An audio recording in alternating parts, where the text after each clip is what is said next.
I remember getting my Virtual Boy for like $40 on clearance at Walmart without ever realizing there's probably a reason it's on clearance for $40.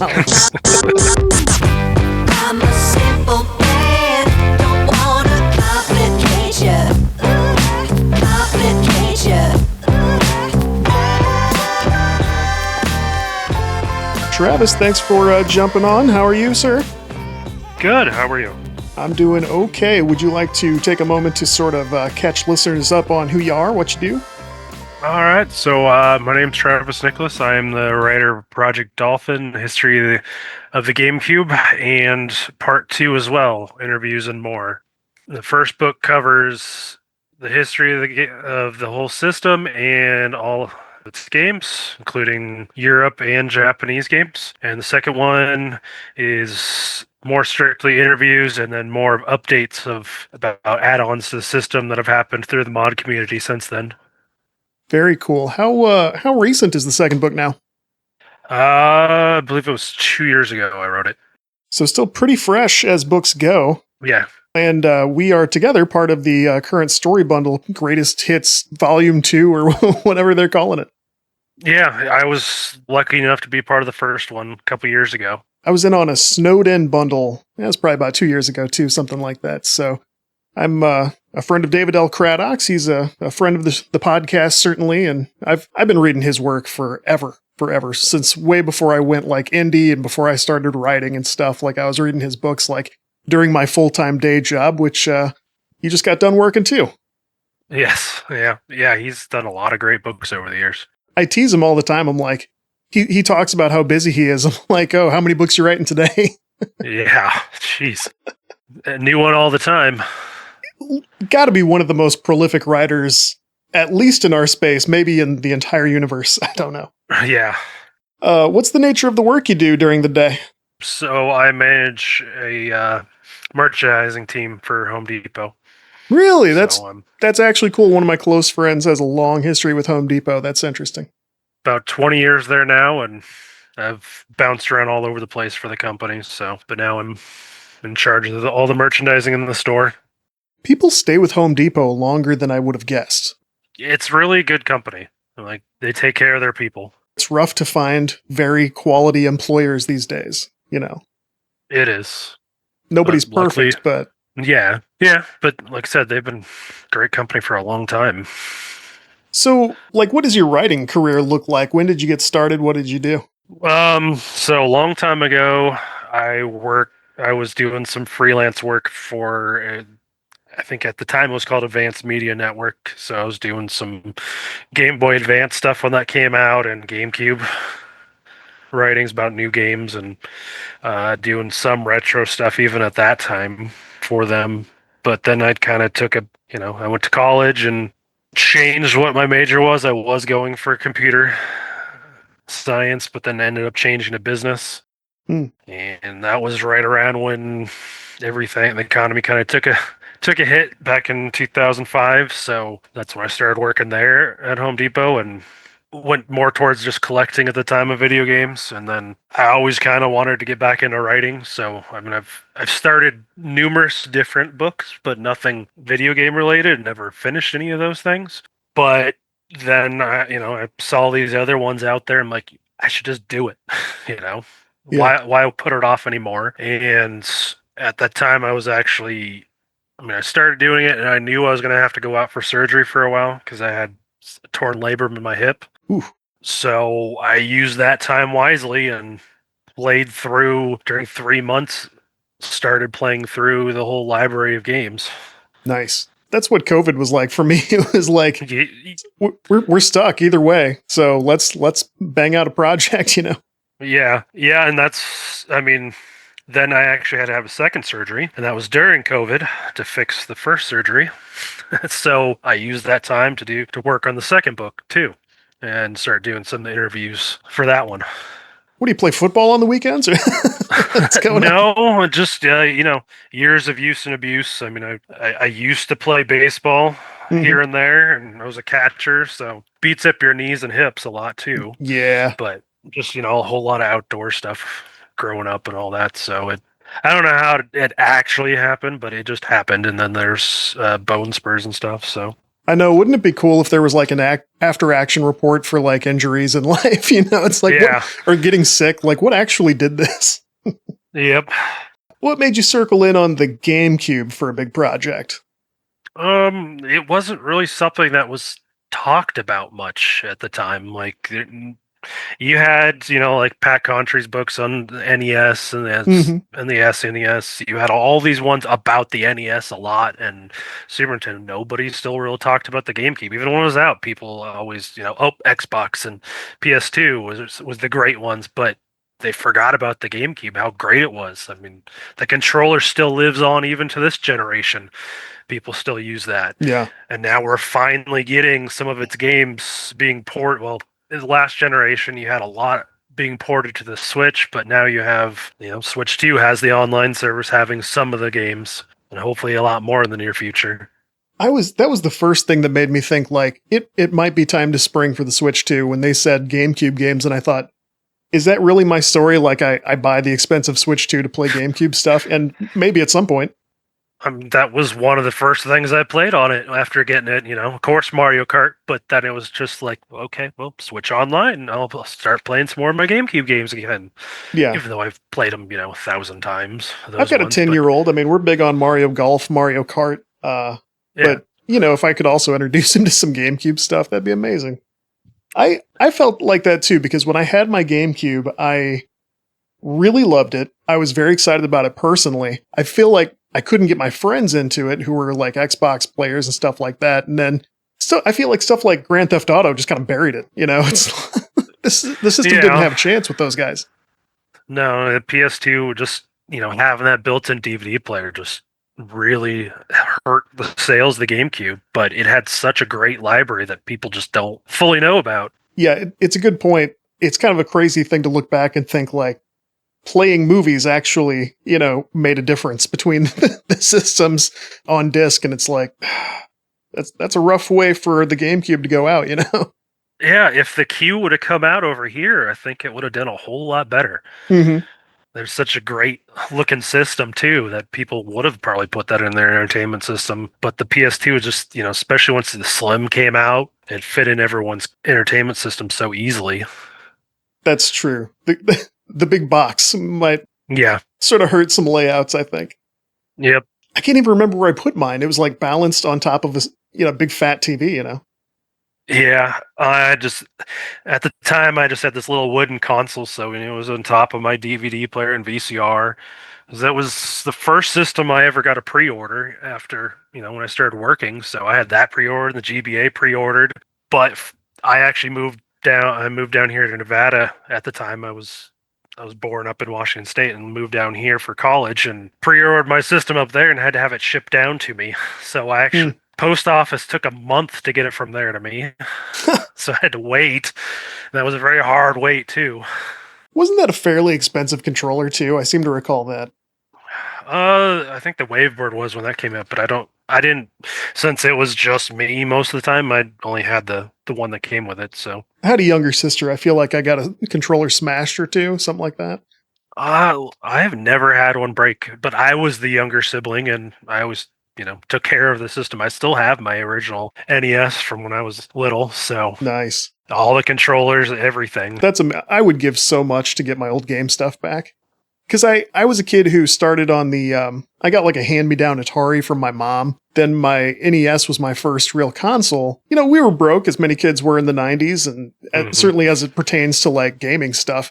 And I had to go to like yard sales with my grandma early every Saturday and hunt for the bargain bin finds in people's garages and stuff. And I traded stuff away just as easily so I could get new stuff. And I kind of regret that. I didn't like getting rid of anything. Like, I never traded anything until later. Then that's when I regretted it. I actually traded away some N64 stuff to get GameCube games after it came out. That's the only time I've ever traded in stuff. Otherwise, I never did. But I always had to go to yard sales to get NES games and Super Nintendo games. I mean, it took a long time before I got like the new release games ever because we didn't have money growing up. So it was a lot of yard sales. And then like video stores when they would sell off their used rentals. Yeah. Oh man, the Blockbuster days. Our grocery store had a rental section where you could score old NES games too, Sega stuff. I remember that. You know, there's kind of a fun element to it that kids don't have now. You know? Yeah. I even my the gas station had a little convenience store and they had rentals in it too. So that was the closest place actually for me. So that's where I got like I rent Zelda 1 and play that with my sister or Zelda 2 and all those back then. That was part of the bargain back then. We'd go to the grocery store with mom, you know, hey, if we're good, can we go rent a game for, you know, $2 or $1 or whatever, you know, and now there's no way to bribe your kids to come, you know, help pick out food. It's like, we'll feed you. Like, I have to feed you. Yep. Can't get away with anything now. Yeah, and then eventually, actually, in my senior year of high school, I started working at Hollywood Video. We didn't have a Blockbuster, just the Hollywood Video, and then I became in charge of all the game section. Ooh, So man. I got the deals. I wanted to work at GameStop. We have a chain here called Slackers. I put in resumes every place like that I could. For some reason, like, I don't know if they could smell the desperation on me or what. Like, this guy wants it too bad, you know? The closest I got was Toys R Us, and after like a couple of years, I was able to cover breaks in the video game section. Like, they did not trust people easily at Toys R Us either. Yeah, they put me in charge of the video game section like right away, and then the next town over, they brought me over there too to do the same thing because it was like such a heavy theft area. Yeah. Like half of their PS2 games or PlayStation, yeah, it was PS2 when it came out.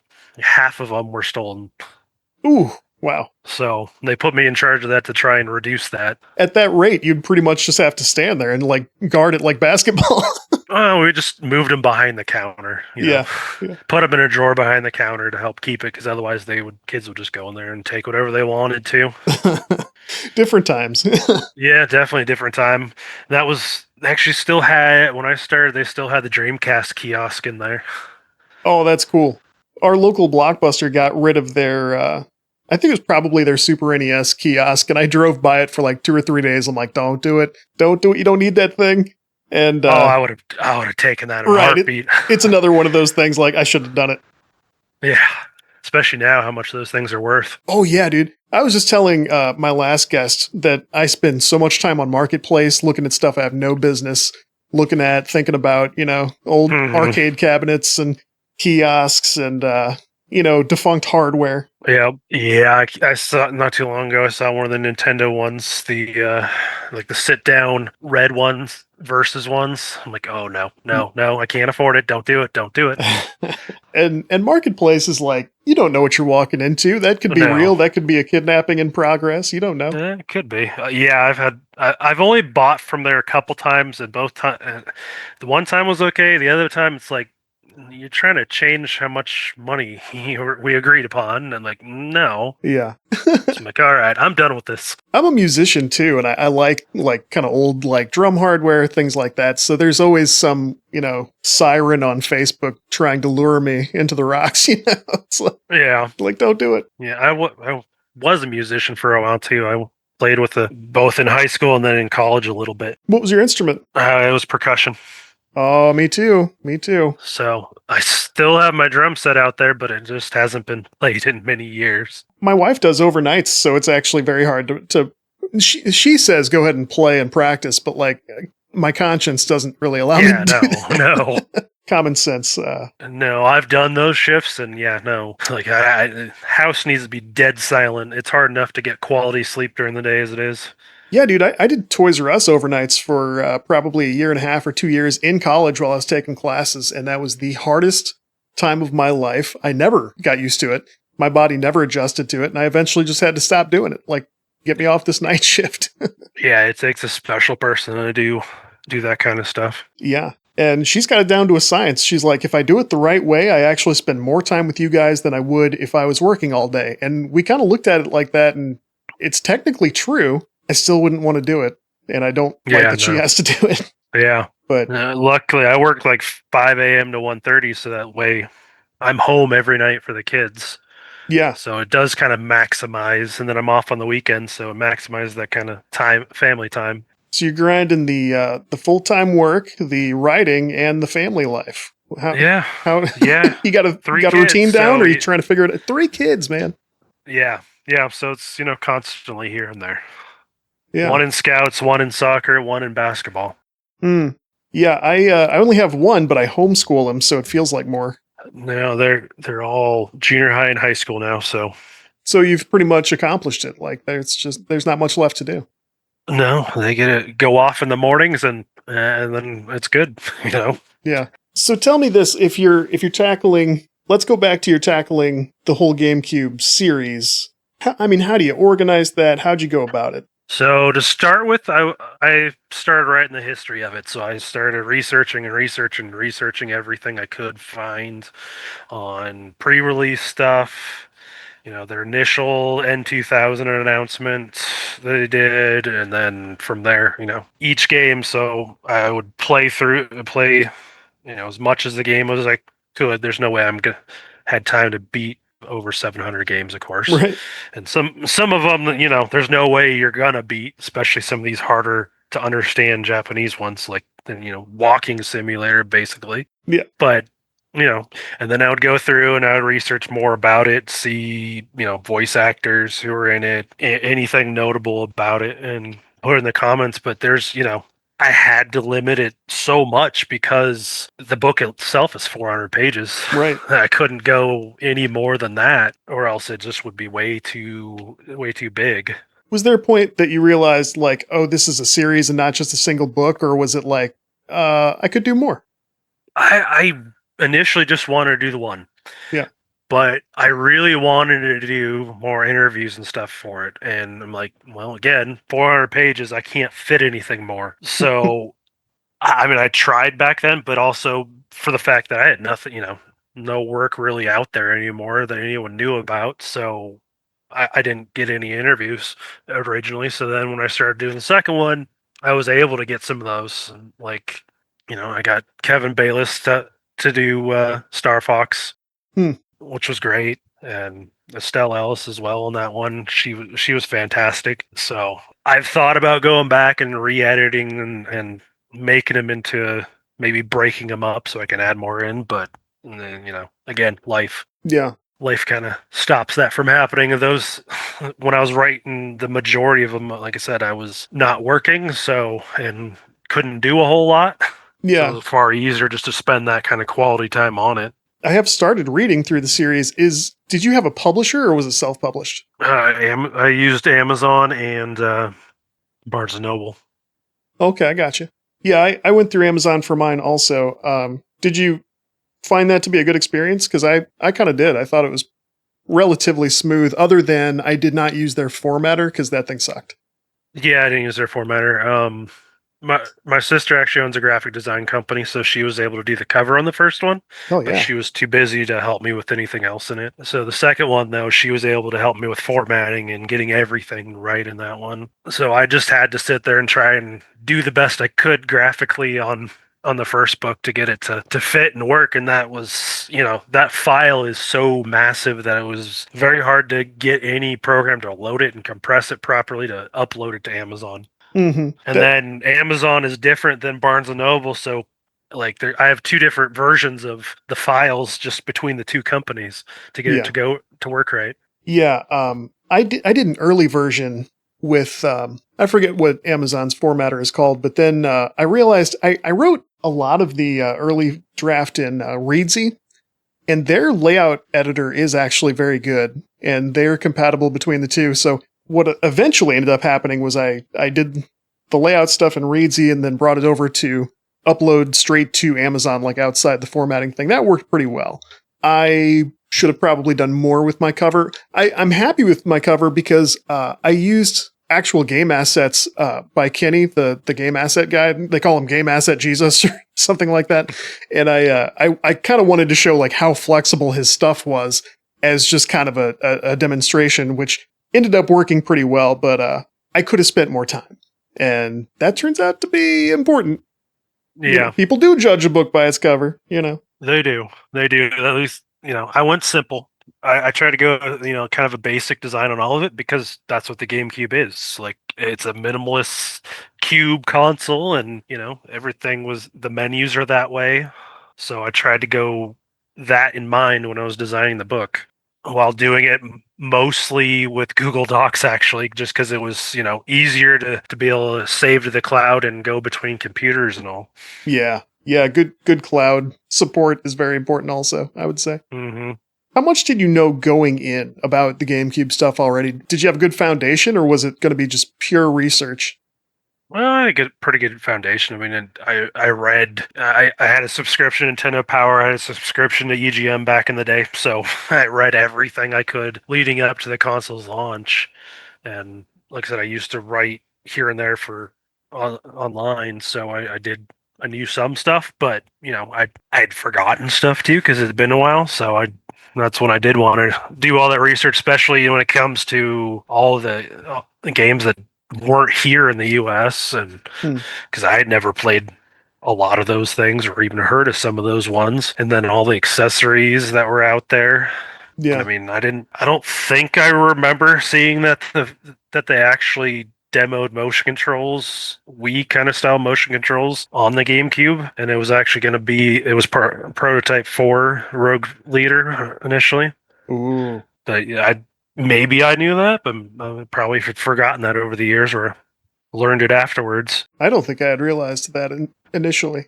It's actually You pretty know how cool. Nintendo is. It's always like they try something early on, and then they figure, oh, it's not really there yet, so they get to it later. Like, I mean, they kind of started Wii U as that half step to the Switch, just like them demoing those motion controls were trying to get to where the Wii was, but not quite there yet. Yeah, it kind of reminds me the way Google handles some of their products and services. Like they'll go real hard on educated guess is probably the wrong way to put it, but they will make a decision, go real hard on it, and they don't mind pivoting and just going a different direction because they can do that, Yep. Yeah, it must be nice to have all those billions of dollars to be able to do that kind of stuff. Right, that's the bottom line is money, I'm sure, because nobody else is going to. Well, like, think about, like, Xbox's choice to just almost never do any form of VR or anything like that. Hmm. Those calculated risks, sometimes they don't want to lose that money, and it's as an Xbox person and a VR person, I wish they kind of would, but there are a lot of examples like that. Like, we would like this, but what if it didn't go well? So you can't have it. Yeah. Yeah. Microsoft just seems to be in a weird place anymore with their consoles. Like everything's an Xbox, Right. and they getting out of the console business? Are they just going to go to being a streaming game service? What are they doing anymore? It's true. I can't tell if the next Xbox is going to be something I have to imagine with my mind, or if it's going to be an actual supercomputer that I buy for $10,000. Yeah. Or is it just going to be a little like a Roku player kind of dongle now, and you just play everything online? That's the one thing that was rumored and I sort of expected, and I would have actually gone for that because, a lot of households like to keep things a little bit flexible. Some people travel. I would have gone for that. I would like that. See, I'm still old school. I like my physical media. I have 1,300 games or so physically still Oh, wow. from all the systems because I still have every Nintendo console, handhelds. I have a Virtual Boy still. Remember getting that at Sears a long time ago. I have a Dreamcast, Genesis, but majority of my collection is Nintendo. So I'm still a big physical media guy. That's why the whole game card situation, I'm not buying those. I'm buying just the physical games as much as possible. That's cool. I've definitely let that go, even though I do like the physical game. Certainly, I grew up with it. I would come across big collections of my games in the basement and think like, I'm not even going to set up the system so I can play these. So I started to let them go. I remember getting my Virtual Boy for like $40 on clearance at Walmart without ever realizing there's probably a reason it's on clearance for $40. Oh no, I was one of the suckers who pre-ordered it or got it right away. I mean, seeing the images in Nintendo Power originally, and it wasn't gonna be just red and black. So then I got it, and like, oh, okay. But Uh-oh. I still enjoyed it. I Back loved it. then, I still enjoyed it a lot. I played Red Alarm to death, even though the game would give you headaches after a while with all the wireframes. Mario Tennis, of course. Tellero Boxer played a bunch. I loved Red Alarm because you could tell right away, like, oh, this was supposed to be Star Fox. And Yeah. with that in mind, it was like, oh my God, I'm playing a new Star Fox game. This is so freaking cool. For whatever reason, it didn't bother me. I didn't get headaches. I didn't mind doing it. I would take it with me places and set it up. Like, that's how into it I was. I definitely did, and I would just, usually lay there was the easiest way to to play it Yeah. with the stand attached to, and or you can do the AVGN method of duct tape it around your head, I guess, but I'm good there. Yeah, I would just put it, usually not put it on my desk. I would just lay there with it on and play it for hours. Probably isn't good, but luckily I still have good eyesight, so. I was going to say, like, I've got pretty good eyesight, but maybe I would have fantastic eyesight if I had never done that. I don't know. Yeah. So, as you went through the project, what were some of the surprises? Like, what were some of the things that you came across that were like, oh, this is where I want to spend some of my focus or some of my time? I mean, really, it was kind of set in stone, like cover the history and then go through each game and then go through afterwards, like new mods and stuff for the console. So, I mean, there wasn't a whole lot of surprising stuff. I mean, finding out that there was one unlicensed game.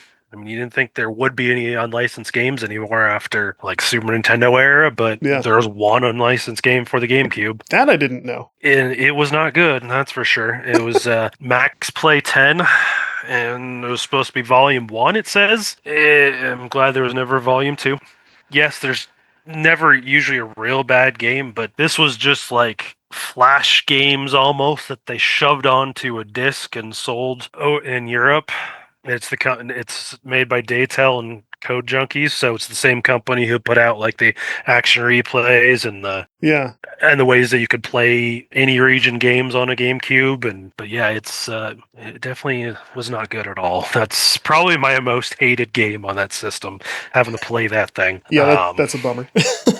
Yeah, but I mean, there's the one walking simulator in Japan with a special controller that you go around to different Shinto shrines. That was definitely interesting. There's the horse racing game that I didn't know there was going to be a horse racing game. I mean, it kind of reminds me of like the casino kind of horse racing kind of thing. Yeah. Which is interesting.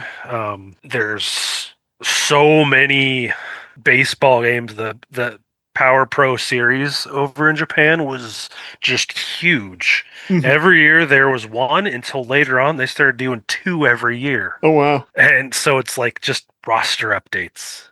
Like who's buying these roster updates like mid-season every time? Must have been somebody. Must have been because you'd have for instance, number 11 came out in Japan on 7/15/2004, and then the updated version of it came out 12/16 of that year. So just a couple months later, and you have a new version. That's a little soon. It's funny to think of a series getting to number 11 on the GameCube. It started before then, but it's a long running series. But they had a lot, so trying to do it for the book, I'm like, holy crap! I'm gonna have to really condense these to fit them all. Yeah. Because there's not much to say when you have just a little update with not much on there. And how many sports games there were on the console? There's far more than I would have ever thought. Soccer, and then the I used to play like NFL Blitz. That was great. Right. Then I didn't realize that they kind of kept the series going somewhat on the GameCube as well. With and then they had they made a street version of basketball for it. They made Hits series for hockey, which that game was just I wasn't a huge hockey fan, but that game I just kept going back to. If I played some games that I got real tired of quick, I'd end up going back to like Hits, the first Hits game on GameCube, and play that for a little while as a palate cleanser because it was just so much fun to play. Yeah.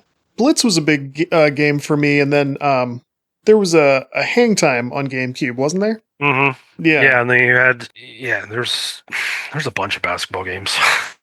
Yeah. They had the Courtside series came over with their little Nintendo's partnership with Kobe Bryant. Yes. NBA Live, and you had the last of the 2K series, 2K3 on it as well. So you still had the last of the couple of Sega sports games. Yeah, I was big on NBA Jam when it came out. Like all those games, Hang Time was cool. Blitz was amazing. And I guess I was a sports player for people who didn't traditionally like sports.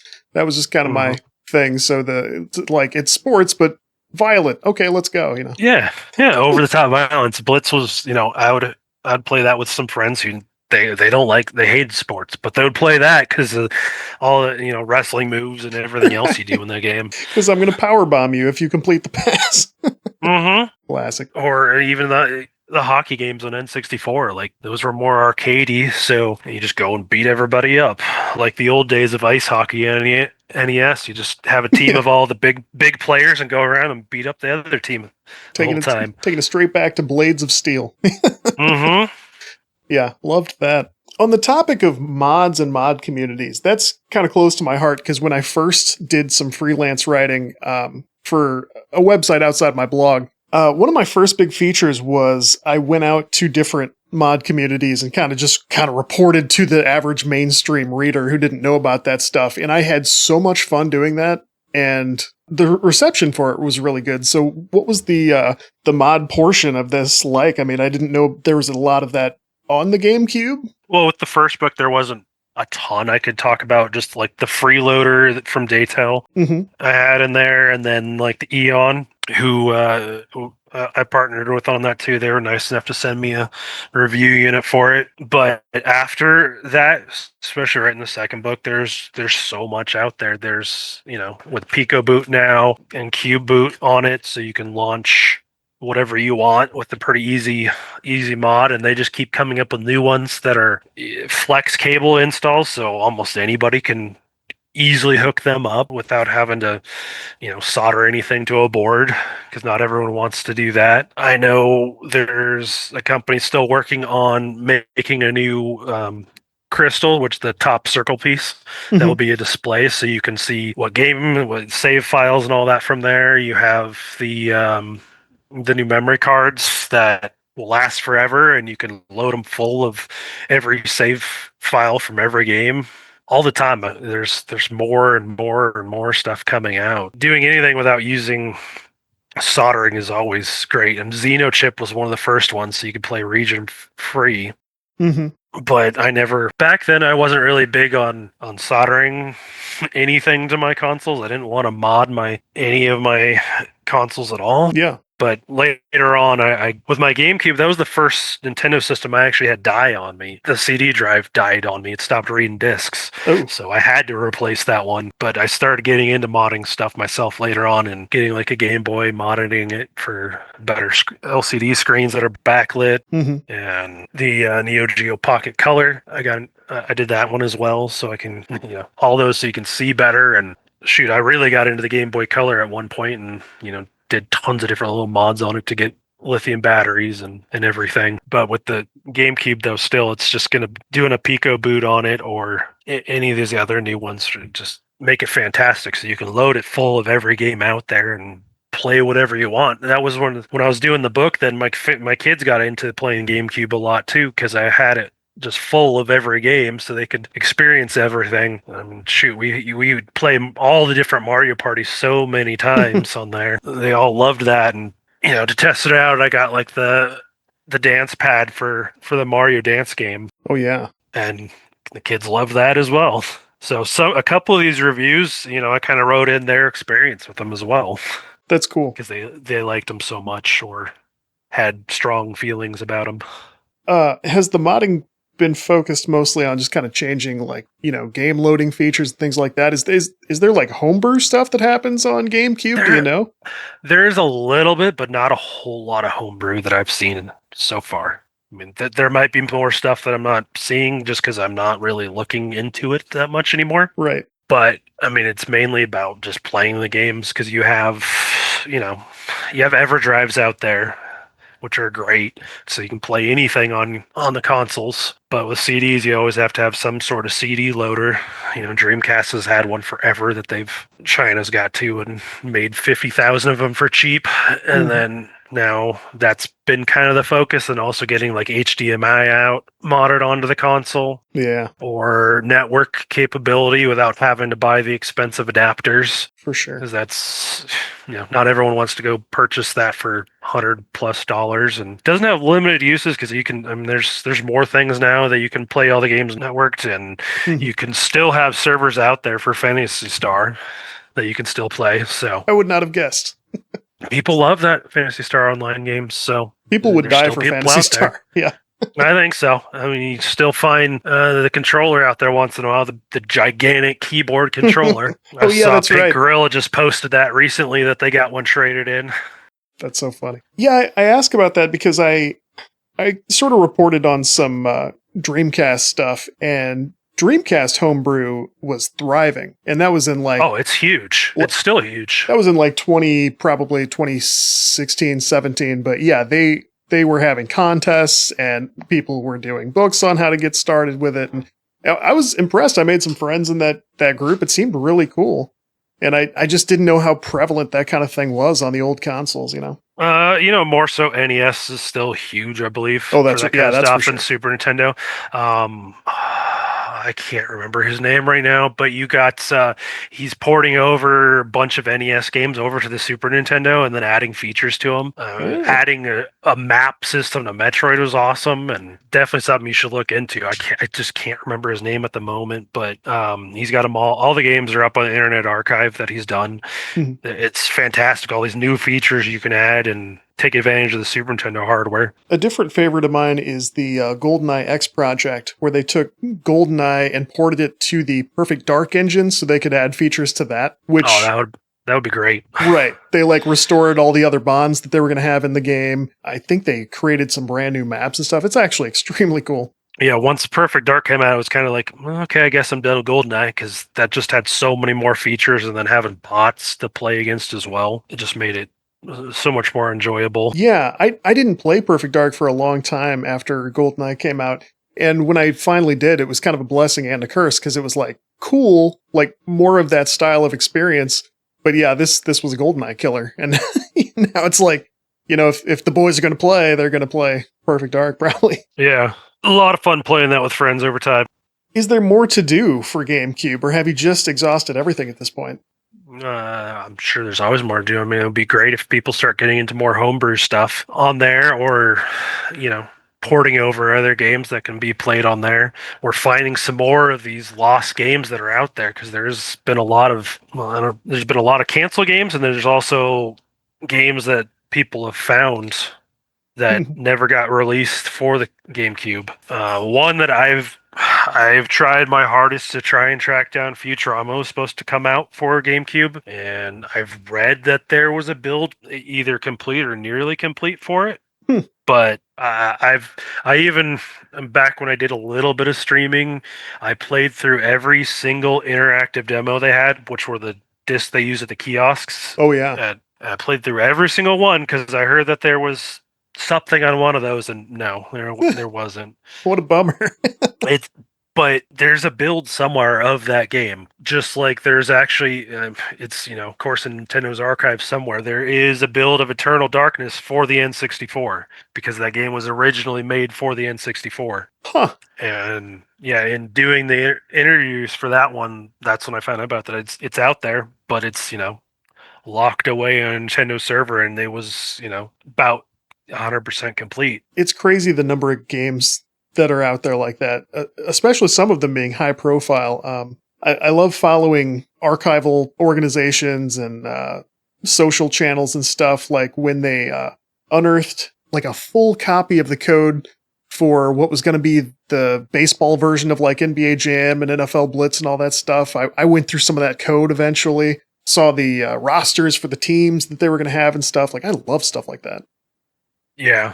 Yeah, I mean, I keep an eye out for that kind of stuff for GameCube as well, but it still seems like it's a lot of few and far between stuff. I mean, you had some big titles that were supposed to come out. Of course, some of those were Rare titles that when Rare went to Xbox, they never were going to follow up on. But there's Yeah. probably builds still out there of some of them because they showed off screenshots and videos of some of those ones. Too Human was supposed to come out on there. Ooh. They had just a little bit of work done on it. They didn't have much though, so I doubt we'll ever see much of that one. GTA 3 was announced at one point. I doubt they did anything really much on that once they figured out the space constraints of a GameCube disc versus PS2. But I would love to see if Rare actually had some of those early builds of Camino or Grab by the Ghoulies or any of those ones. Yeah, that would be extremely cool to see. So, say you did have unlimited time, or you just had more time. Is that the kind of thing you would like? Would you try to figure out another GameCube project, or would you put that into something else at this point? I think I'd probably go back and maybe re-edit and do more interviews and get more of a concise series and break it down instead of having a big 400-page book. Make it into a couple smaller parts and fit on the bookshelf a little bit easier Yeah. than this one big unwieldy verse, and the second one's a little bit smaller. But at some point, unless there is more homebrew coming out, there's not a whole lot more I can talk about it on it unless there's new stuff that comes up. But I don't know what else there could be at this point. I found that was kind of a theme among some of the other StoryBundle authors, especially when I was putting the files on my device so I could sort of read things, as I'm falling asleep at night and things like that. We are a wordy bunch. We are a content-heavy bunch. It's not just fluff. It's like there's good, like technical, dense stuff to look at, and we got a lot of it. I with the second book, I got the whole. Not sure if it was ever official, but it was a pitch at one time, and my interviewee didn't want to speak on it because of people who worked on it. But there was a pitch for more multiplayer for Metroid Prime 2 that I included in there, and this was the entire pitch for that game with a lot of different changes to it, but you can kind of see from there what they took from that to include for like Metroid Prime Hunters a little bit, and then what they did use for Metroid Prime 2. Super cool. Love the Prime stuff. So do I. That's like the thing when I was doing this, I'm like, I have to get some sort of interview for Metroid, because Metroid's probably my favorite series. So I'm like, I gotta try and get somebody for that. And So your first call was Tommy Tallarico. no, but I did talk to him briefly on it. Did you? I think he was actually honest with me on that one, because I had plenty of other people warning me about him fluffing things up, and he told me that it was just like they did a couple sounds for the game, and that was it. Yeah. I talked to a few people around there. They're like, no. They warned me, and I've heard of other things too with his whole fiasco with his console. I say that, right. I say that as kind of an inside joke for listeners because I have had a few interactions just on social media with not him, but his business partner on the Intellivision stuff. And I grew up a fan of his. Like he was on Tech TV, G4, that kind of stuff. And I was like, yeah, this guy's cool. And later on to hear like, even from his own mouth, some of the stuff that he's into and doing, it's like, oh, come on, man. Yeah. I followed that whole saga because it was, so interesting to hear and funny as well, I guess, with the fiasco in the Intellivision and Miko. Right. But no, with that one, I talked more about the sound design, as I talked with Clark Wen, who was in charge of a lot of the sound design and music for the game. So that soundtrack is so iconic with Phase on Drifts, all those. The whole soundtrack. So, especially when the Switch version came out, I'm like, oh, I got to get this again so I can listen to it all. And I haven't touched it in a lot of years. And in my head, it's still like, I think of it as just being a beautiful game for one thing. It feels fun. I don't know how well that would hold up if I played it now, but I can remember the soundtrack like note for note. The sounds. If you play the remastered version that came out on Switch, it's fantastic. I haven't, and I need to. I've waited too long. It is not going to hurt your memory of it one bit. It is amazing.